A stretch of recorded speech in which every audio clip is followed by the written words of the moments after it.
Bismillahirrahmanirrahim. Assalamualaikum warahmatullahi wabarakatuh.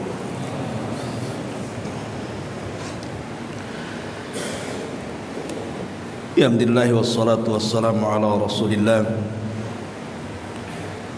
wa ala alihi wa sahbihi wa mawalah wa la hawla wa la quwwata illa billahi wa ba'du. Baik, kita akan lanjutkan kajian kita masih membahas kitab Tauhid pada bab ke-48 tentang bab man hazala bi syai'in fihi dzikrullahi awil qur'anu awil rasul. Bab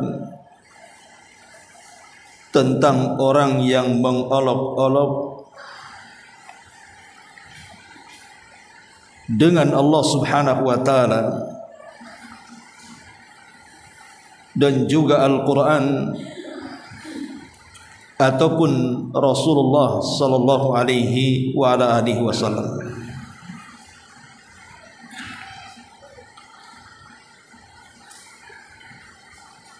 Man hazala, hazal ini artinya istihza ataupun as-sukhriyah yang artinya mengejek,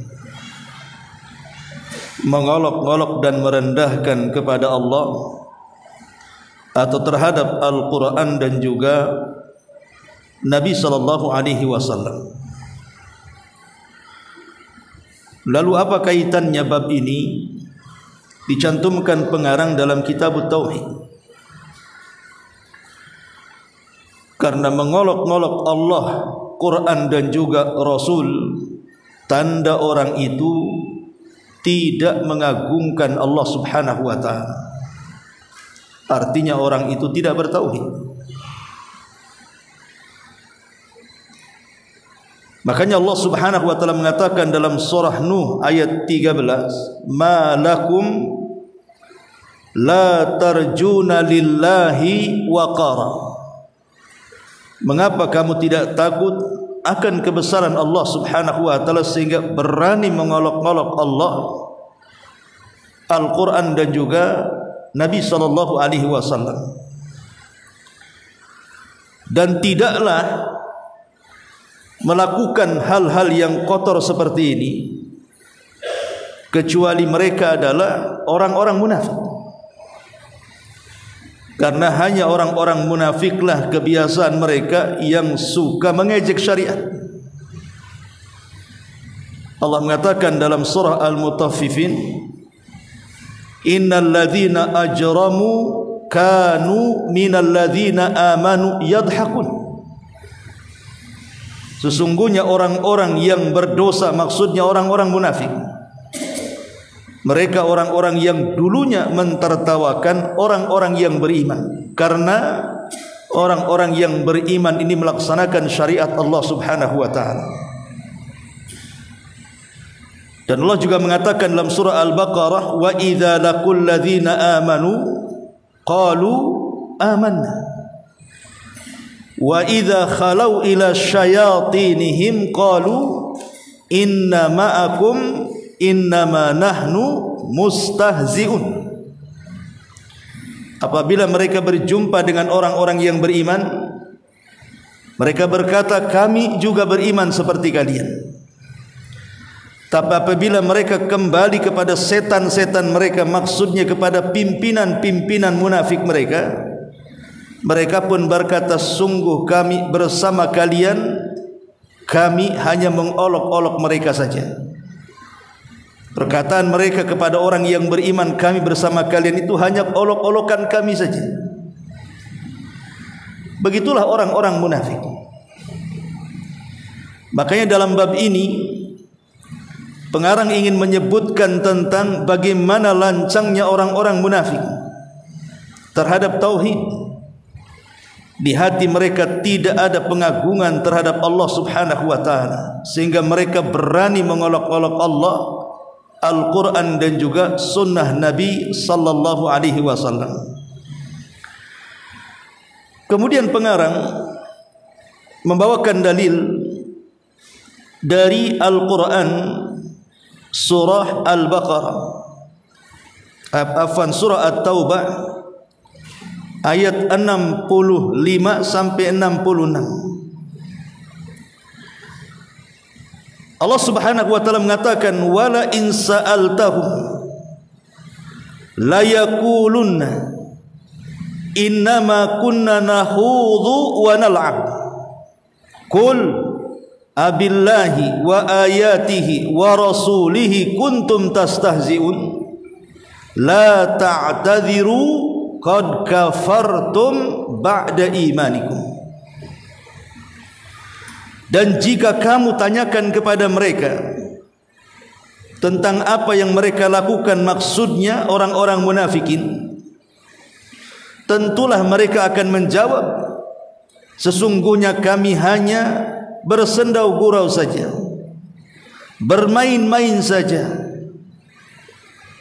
Maka Allah Subhanahu wa taala mengatakan, katakan ya Muhammad kepada mereka orang-orang munafik itu, apakah dengan Allah kalian mengolok-olok?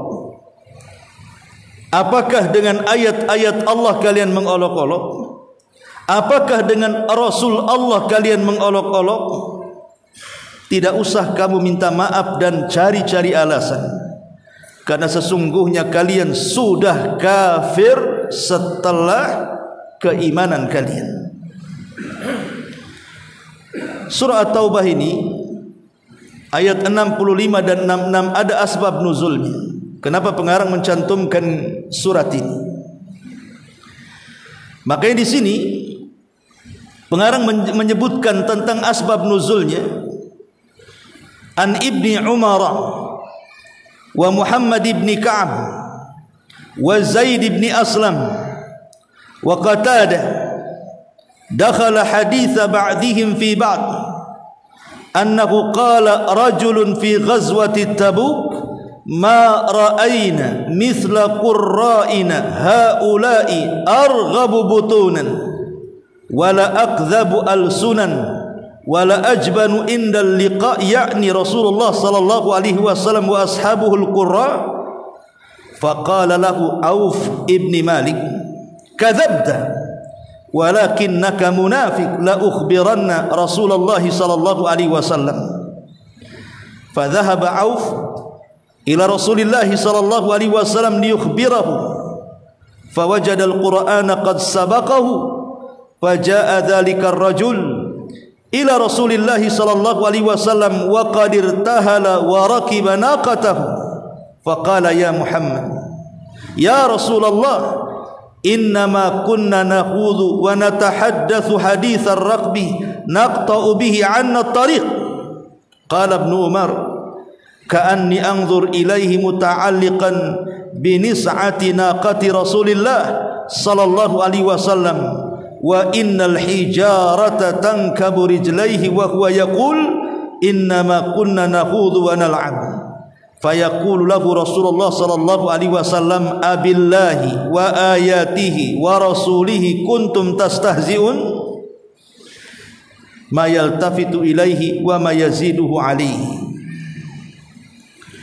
Diriwayatkan dari Ibnu Umar radhiyallahu an, dari Muhammad ibn Ka'ab radhiyallahu an, dari Zaid ibn Aslam radhiyallahu an, dan dari Qatadah, satu hadis dengan rangkuman sebagai berikut, bahwasannya ketika dalam peperangan Tabuk ada seseorang yang berkata, belum pernah kami melihat seperti para ahli baca Quran kami, orang-orang yang lebih buncit perutnya, lebih berdusta lisannya, lebih pengecut dalam peperangannya, kecuali mereka. Maksudnya adalah Rasul dan para sahabat yang pakar Quran.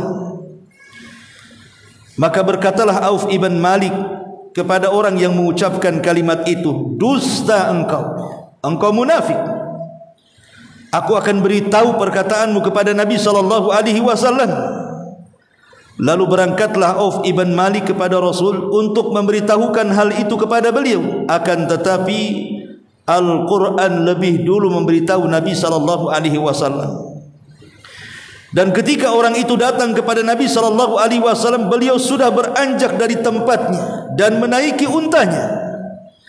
Maka berkatalah ia kepada Rasulullah, "Ya Rasulullah, sebenarnya tadi kami hanya main-main dan bersendau gurau saja, dengan mengobrol sebagian obrolan yang bisa meredakan kelelahan untuk menghilangkan penat perjalanan."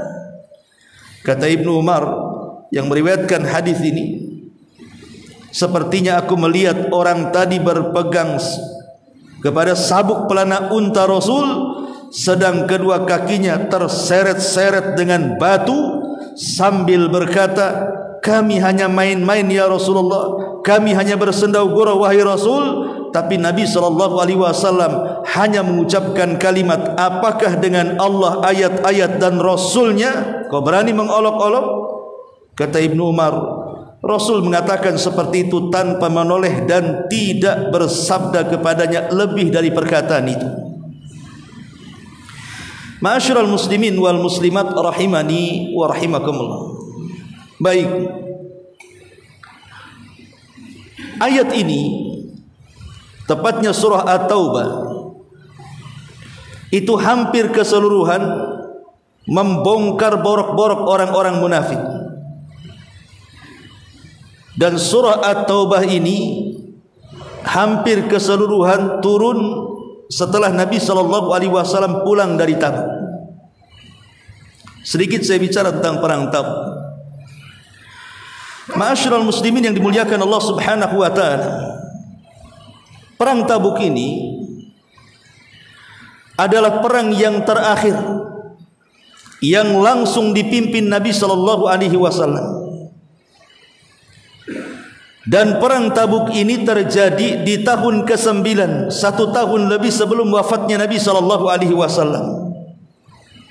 Dan musuhnya bukan kafir Quraisy, bukan juga orang-orang Yahudi Madinah, tapi musuhnya adalah mereka Bizantium Romawi, orang-orang Romawi, rajanya Herakles. Dan kita tahu bahwa Romawi di zaman itu negara besar, negara adidaya, negara terbesar kedua setelah Persia, dan negara terkuat tentaranya setelah Persia. Mereka mengancam akan menyerbu dan menyerang Nabi SAW. Tapi Nabi tidak takut. Nabi siap menghadapi tentara Romawi. Dan Rasul berjanji akan memimpin sendiri dalam peperangan ini, dan meminta kepada seluruh penduduk Madinah yang bisa perang tidak boleh tidak kecuali harus ikut. Masalahnya, karena dari Madinah ke Tabuk itu cukup jauh, karena kan mendekati Syam. Dan kalau seandainya pasukan berjalan kaki, bisa saja kelelahan di jalan, bisa saja sebelum perang kalah, kan begitu. Hanya bisa menunggang unta dan kuda, kecuali orang-orang yang punya fisik kuat. Sementara karena Nabi SAW mengharuskan semua terlibat, banyak orang-orang ini ingin terlibat, tapi mereka tidak punya dana dan modal untuk berperang. Semangat jihadnya kuat, tapi modalnya kurang. Makanya pasukannya disebut Jaisyul Usrah, pasukan yang mengalami kesulitan.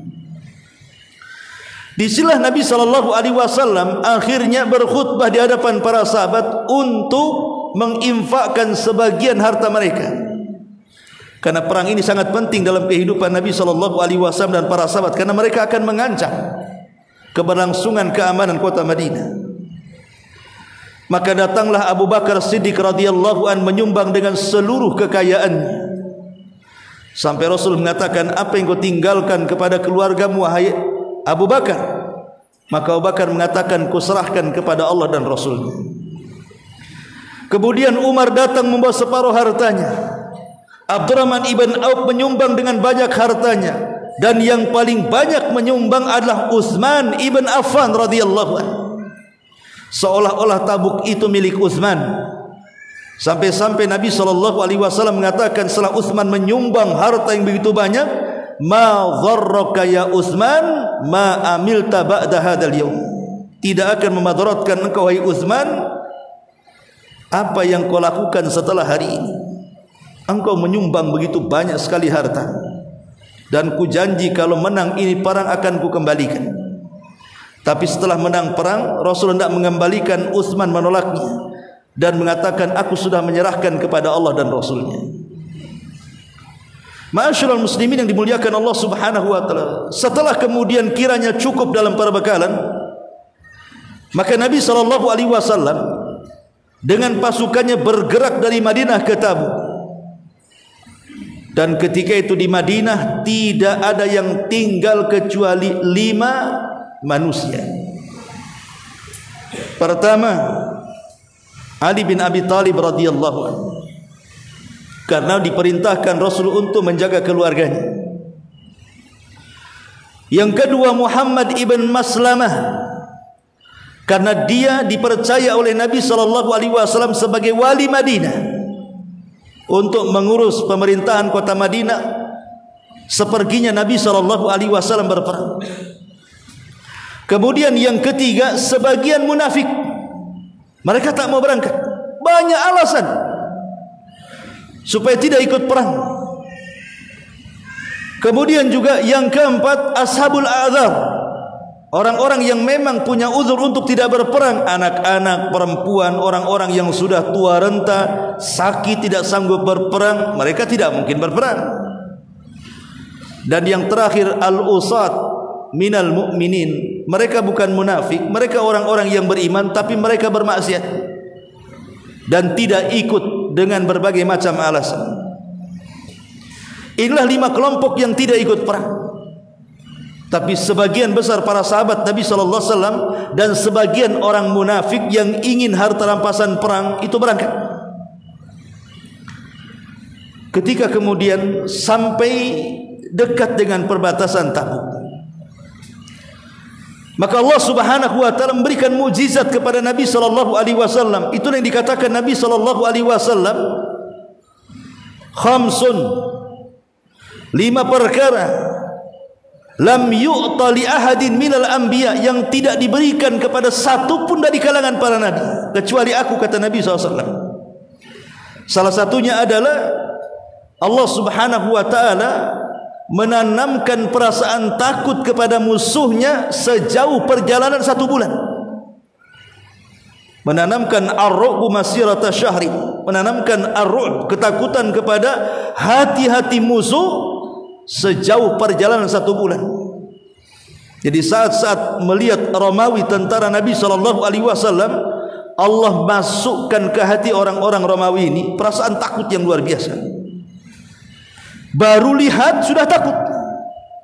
Karena takut tidak jadi perang, mereka pun lari tunggang langgang, meninggalkan kemah mereka, meninggalkan perbekalan mereka, meninggalkan harta mereka. Mereka lari. Mereka pengecut orang-orang Nasrani Romawi di zaman itu. Maka para sahabat Nabi SAW berhasil merampas seluruh kekayaan mereka, pulang membawa ghanimah yang cukup besar dari perang Tabuk ini. Dan itu perang yang dilakukan Nabi SAW terakhir sebelum wafatnya 1 tahun. Pulanglah Nabi SAW dan para sahabat dengan penuh kemenangan. Di tengah jalan, karena Tabuk dengan Madinah cukup jauh, maka Nabi SAW beristirahat sejenak. Begitulah Nabi SAW mengatakan, al-arwah junudun mujannada, namanya ruh itu akan bersatu dengan kelompok dan seragamnya. Jadi saat beristirahat ya Rasul kumpul dengan para sahabat, dengan pakar-pakar Quran, dan orang munafik ya kumpul dengan munafiknya. Begitulah ruh, kayak antum dah dapat hidayah, pamannya kan, mengenal sunnah Nabi SAW, mengenal manhaj yang hak. Tentu antum duduk dengan orang yang menyimpang agak risih.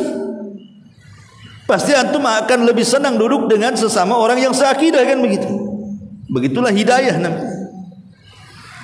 Jadi orang-orang munafik ini, karena mereka bergerombol jauh daripada majlis Nabi sallallahu alaihi wasallam dan pakar-pakar Quran yang mengelilingi Nabi sallallahu alaihi wasallam, mulailah mereka mengeluarkan kata-kata kotor, menghina Rasul dan para sahabatnya. Kemudian mereka mengatakan ma ra'aina, sambil menunjuk Rasul dan para sahabat dari kejauhan itu, misla qurra'ina, katanya, aku tidak pernah melihat seperti para ahli Quran kami. Maksudnya siapa di sini? Nabi sallallahu alaihi wasallam. Mereka mengatakan seperti itu. Kemudian mereka mengatakan arghabu butunan wala akdhabu alsunan wala ajbanu indal liqa mithla haula. Kami tidak pernah melihat seperti mereka, maksudnya Rasul dan para sahabat yang pakar-pakar Quran itu. Manusia-manusia yang paling rakus perutnya, maksudnya hubud dunia, terlampau mencintai dunia, yang paling dusta lisannya dan paling pengecut saat berjumpa dengan lawannya, melainkan mereka. Apa tidak kurang ajar kalimat ini? Lancang kepada Nabi SAW mengatakan seperti itu. Lancang mengatakan kepada orang-orang Muhajirin dan Ansar mengatakan seperti itu. Padahal Allah sudah memuji Muhajirin dan Ansar. Lihat pada surah Al-Hasyr 89 ayat 8 dan ke-9, Allah mengatakan lil fuqara'il muhajirin alladzina ukhriju min diyarihim wa amwalihim yabtaghuna fadlan minallahi wa ridwana wa yansuruna Allah wa rasulah ulaika humus shadiqun. Bagi orang-orang fakir yang berhijrah, maksudnya muhajirin, yang diusir dari kampung halaman dan dari harta benda mereka karena mencari karunia dari Allah, mencari keridhaan Allah, dan mereka menolong Allah dan Rasulnya, mereka itulah orang-orang yang benar. Lihat pujian Allah, mereka adalah orang-orang yang benar, yang menolong Allah dan Rasulnya. Dikatakan mereka paling dusta lisannya, dikatakan mereka paling buncit perutnya, dikatakan mereka paling pengecut. Kemudian ketika berjumpa dengan lisan, mereka sudah berkorban, meninggalkan tanah kelahiran, harta, bisnis, bahkan keluarga tercintanya hanya untuk agamanya. Kenapa difitnah seperti itu? Ataupun orang-orang Ansar, ini muhajirin, bagaimana dengan orang-orang Ansar? Allah lanjut pada ayat ke-9-nya, walladzina tabawwa'ud dara wal iman min qablihim yuhibbuna man hajara ilaihim wala yajiduna fi sudurihim hajatan mimma utu wa yu'thiruna ala anfusihim walau kana bihim khasasa wa man yuqashuha nafsihi faulaika humul muflihun. Dan orang-orang yang menempati kota Madinah, maksudnya orang-orang Ansar, dan telah beriman sebelum kedatangan mereka muhajirin, mereka orang-orang Ansar ini sangat mencintai orang-orang yang berhijrah kepada mereka, dan mereka tidak menaruh keinginan dalam hati mereka terhadap apa yang diberikan kepada mereka, maksudnya apa yang diberikan kepada muhajirin, dan mereka mengutamakan orang-orang muhajirin atas diri mereka. Mereka tidak pelit, tidak bakhil. Kenapa dikatakan kemudian paling buncit perutnya seorang-orang mereka bakhil? Ini kan kurang ajar, lancang. Kenapa orang-orang Ansar juga terkena fitnah daripada orang-orang munafik?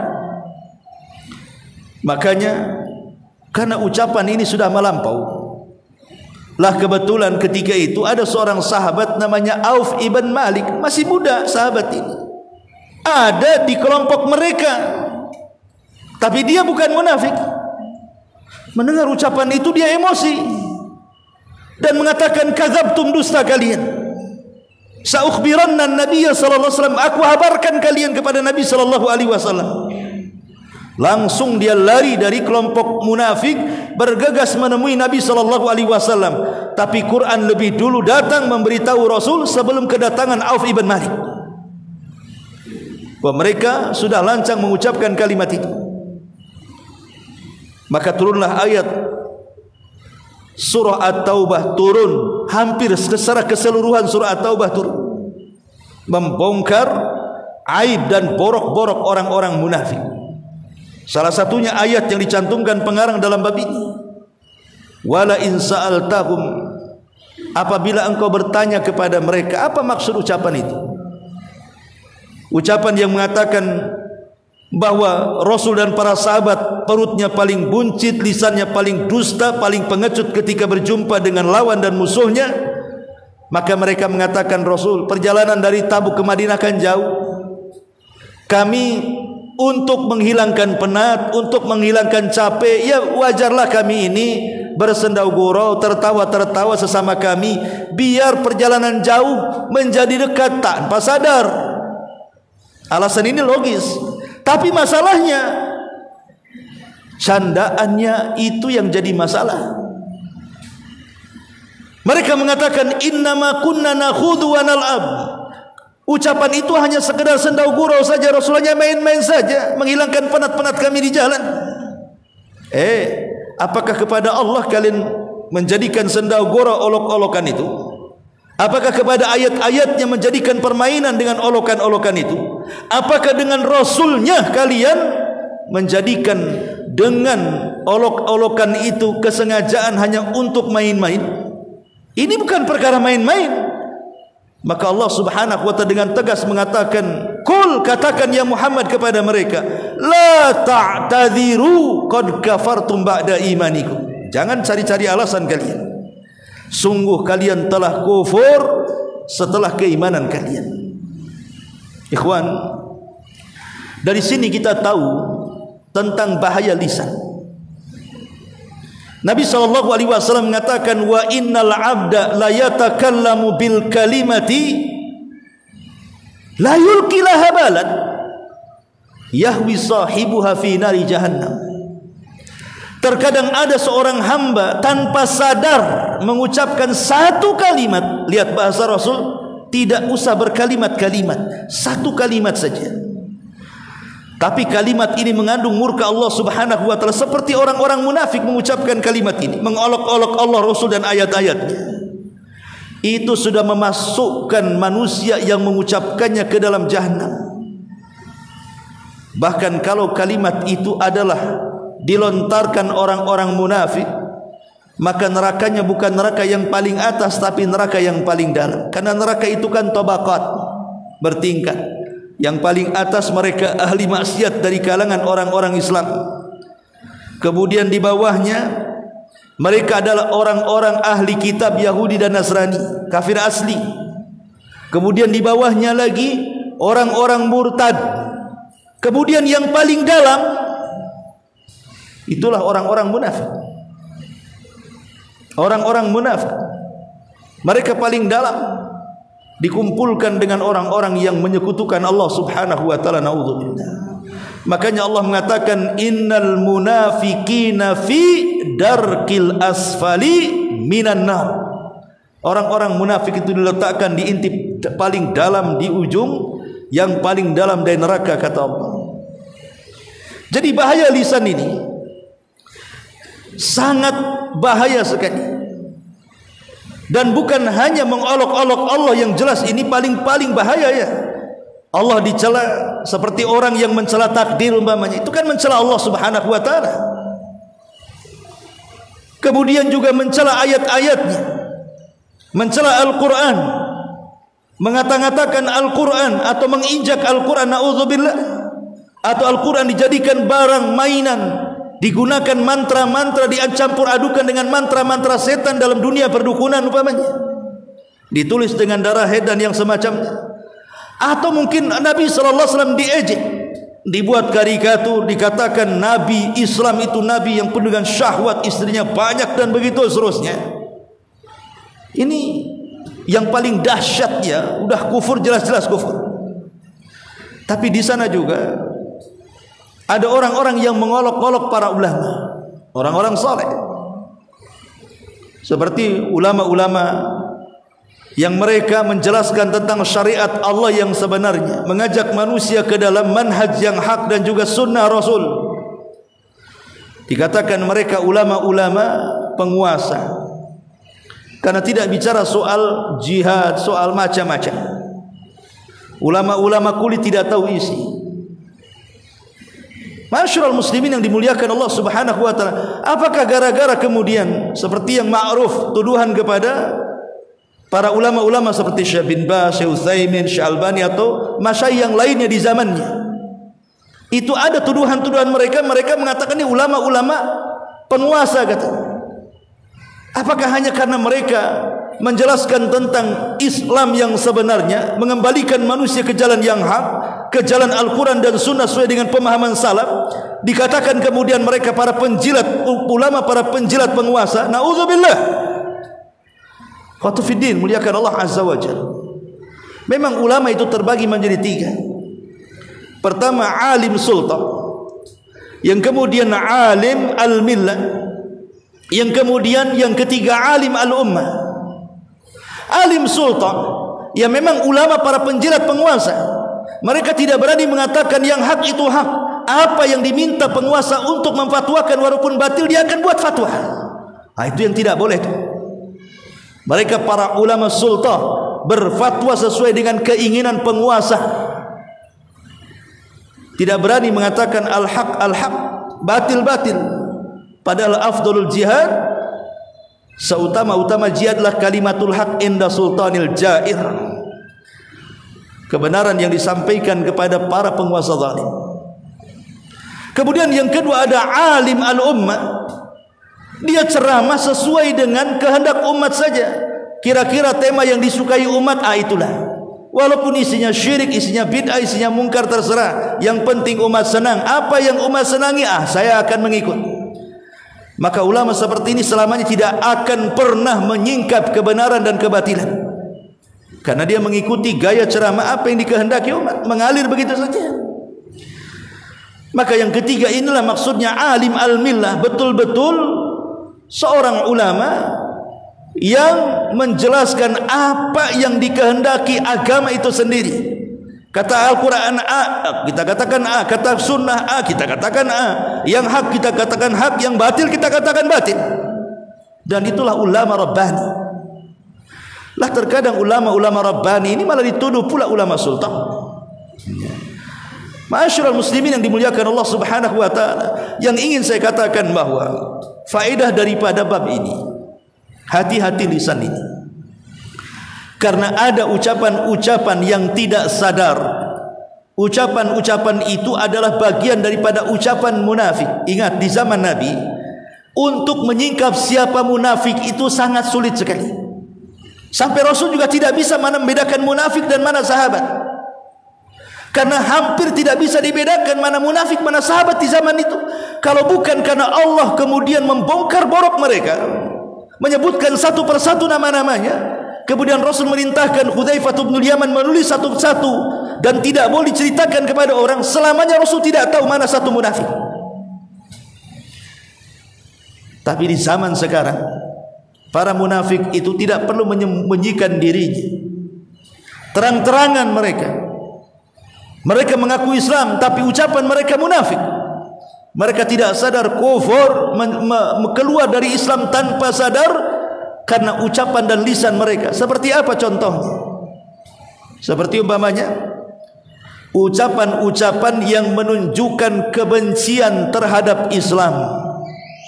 Apa itu sholat capek-capek saja, jungkir balik 5 waktu, habisin waktu saja. Apa itu haji, habisin harta saja. Apa itu puasa, buat lapar-lapar saja. Apa itu zakat, ngapain zakat, lelah letih saya cari harta, dikeluarkan pula sama orang-orang fakir, biar mereka kerja.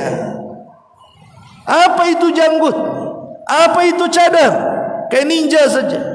Apa itu cingkrang, kayak kebanjiran saja. Apa itu siwak, itu namanya benci, namanya ikhwan. Ya. Orang yang seperti ini dia kufur tanpa sadar, karena menampakkan kebencian. Makanya Allah Subhanahu wa taala mengatakan dzalika bi annahum karihu ma anzalallah fa ahbata a'malahum, kata Allah. Itu karena mereka sangat membenci apa yang Allah turunkan, maka Allah akan gugurkan semua amal mereka. Maka lisan yang kotor yang keluar menunjukkan kebencian kepada Islam, maka ini kekufuran tanpa sadar. Satu. Yang kedua, orang-orang liberal sering kita dengar mengatakan bahwa kita ini bebas memilih agama. Semua agama toh sama. Mau Islam, mau Nasrani, mau Yahudi, mau Hindu, mau Buddha, mau Konghucu, mau apa saja terserah agamanya. Kita ini bebas memilih agama. Kenapa mesti dibatasi dengan Islam? Bukankah banyak jalan menuju Roma? Banyak jalan menuju sorga dengan berbagai macam agama? Sehingga mereka mengatakan semua agama benar. Padahal Allah Subhanahu wa taala dengan tegas mengatakan inna dina indallahil Islam. Tidak ada agama yang paling diridhai kecuali Islam. Wa man yabtaghi ghairal islami dinan falan yuqbala minhu wa huwa fil akhirati minal khasirin. Siapapun yang mencari agama selain Islam, selain ditolak kata Allah, rugi dia hidupnya. Amilatun nasibah tasla naron hamiyah. Agama selain Islam itu mereka lelah letih beramal, ujung-ujungnya masuk neraka. Karena Rasul mengatakan tidaklah Yahudi dan Nasrani mendengar kedatanganku kemudian mereka tidak beriman kecuali aku pastikan mereka menjadi ashabul jahim.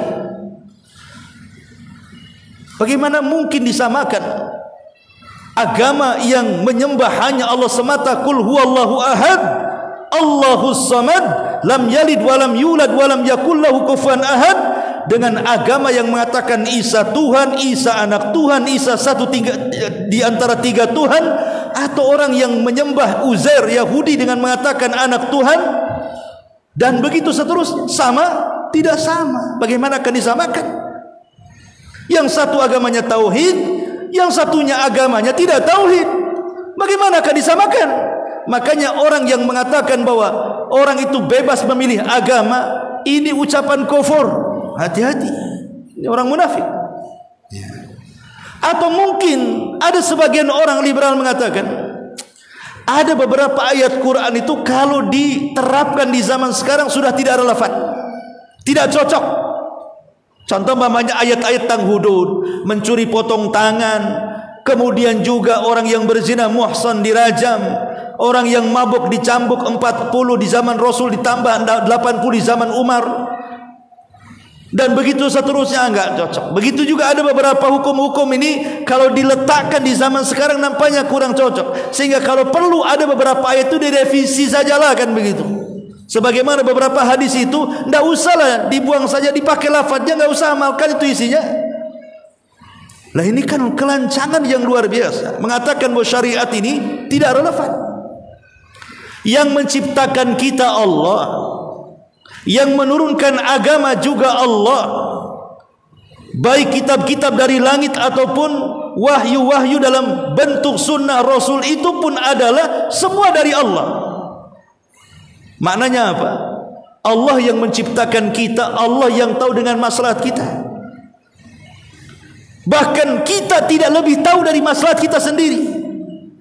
Yang tahu dengan maslahat kita itu Allah Subhanahu wa taala. Makanya Allah turunkan undang-undang untuk merapikan kehidupan kita. Kalau seandainya kemudian ada beberapa syariat yang tidak relevan di zaman sekarang, seolah-olah kita mengatakan bahwa Muhammad itu hanya diutus bagi bangsa Arab dan tidak berlaku bagi seluruh umat. Makanya hanya cocok di zamannya saja. Dulu zaman unta, sekarang zaman pesawat, beda. Kan salah ikhwan. Kemudian juga ada yang menganggap bahwa hukum selain Allah itu jauh lebih baik dibandingkan hukum Allah. Nah, ini masalah lagi. Kalau seandainya mengatakan bahwa ya saya yakin hukum Quran sudah masih lebih baik, tapi kayaknya kurang layak dan belum mampu diterapkan atau kurang layak diterapkan, mungkin tidak kufur. Tapi kalau terang-terangan mengatakan bahwa hukum selain Allah lebih baik dibanding Quran, kufur. Wa man lam yakum bima anzalallahu fa ulaika humul kafirun. Atau ada sebagian orang yang menghalalkan yang diharamkan atau mengharamkan yang dihalalkan. Ada dua orang nih, satu minum khamar, satu tidak minum khamar. Yang minum khamar klak ditanya haram khamar, haram Pak Ustaz, tapi saya pasti pengen minum, tidak kufur. Yang satu tak minum, ditanya cemana minum khamar, ya enggak apa-apa kalau kamu minum khamar, minum aja, saya enggak, katanya. kufur dia. Bagaimana dia menyuruh orang minum khamar pada khamar itu haram? Walaupun dia tidak minum, kalau dia menghalalkan yang Allah haramkan, kufur dia. Justru yang minum tidak kufur karena dia masih mengatakan khamar haram. Lah menghalalkan yang haram atau sebaliknya, jangan dikatakan kalimat ini. Ini kekufuran. Sudah isya. Ya, jadi ini diantara hal-hal yang perlu antum pahami dari bab ini, bahwa ada kalimat-kalimat itu terkadang tidak menunjukkan seseorang ini mengagungkan Allah Subhanahu wa taala seperti perkataan orang-orang munafik. Subhanakallahumma bihamdika asyhadu an la ilaha illa anta astaghfiruka wa atubu ilaik. Allahu ta'ala alam. Assalamualaikum warahmatullahi wabarakatuh.